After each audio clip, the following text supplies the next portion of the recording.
Recently, the Indian government ordered the takedown of a video mocking the Prime Minister. The reaction was entirely predictable. Commentators cried censorship and framed it as an attack on free speech. But that argument completely misses the actual war being fought behind the scenes. Until recently, Silicon Valley operated as a parallel government inside India. Platforms controlled the daily flow of information for hundreds of millions of citizens.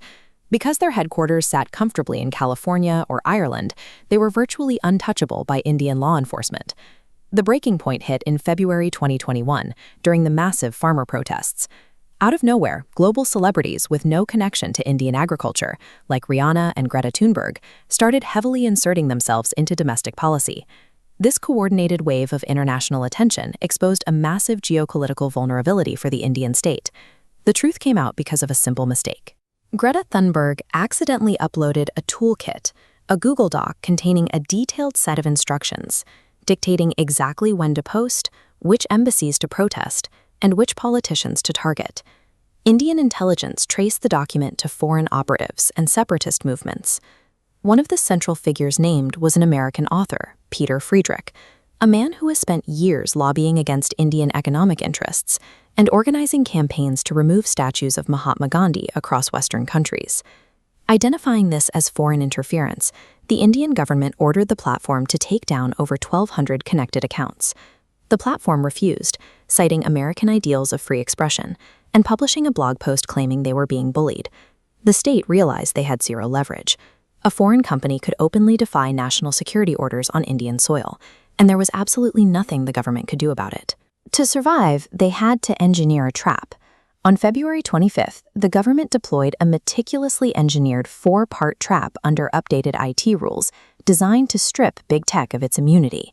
The first mechanism required any platform with over 500,000 users to physically locate 3 specific officers inside India. The logic here was brutal. You can't arrest a server in California, but you can definitely arrest an executive in Delhi. By forcing corporate leadership onto local soil, the government established the immediate threat of jail time. Mechanism 2 created local committees to oversee takedown requests. These Indian committees now held the final say. With these 2 moves, the government solved the geography problem. They dragged the massive tech empires down from the cloud and locked them directly into the physical reality of local jurisdiction.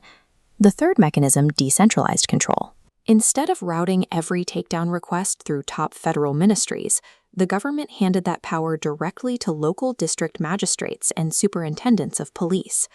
To make this sweeping power acceptable, they used the rise of AI deepfakes as the justification. The logic is simple. If a citizen's face is manipulated, they need help from their local police station immediately, not a federal ministry weeks later. That perfectly positioned the fourth mechanism. Platforms previously had 36 hours to review content. The government aggressively shrank that to 3 hours. It is mathematically impossible for global human teams to analyze a flood of local district requests within that window. To ensure total submission, the government applied one final pressure point. They began migrating high-profile politicians to a domestic app called Coup, signaling that if Western platforms resisted, they'd lose their user base overnight. Faced with executives facing jail time and impossible deadlines and threats to ad revenue, the digital empires folded. Their status as parallel governments was successfully dismantled. As a measure of national security, the master plan was effective. The state neutralized the threat of foreign intelligence agencies and separatist movements, using social media to destabilize the country. But there is a severe catch.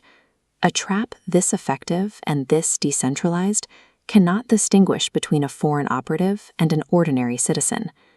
In a nation of 1.2 billion people, social media is often the absolute last resort. When local authorities or powerful politicians ignore a marginalized person's plea for help, going viral is frequently the only path to justice.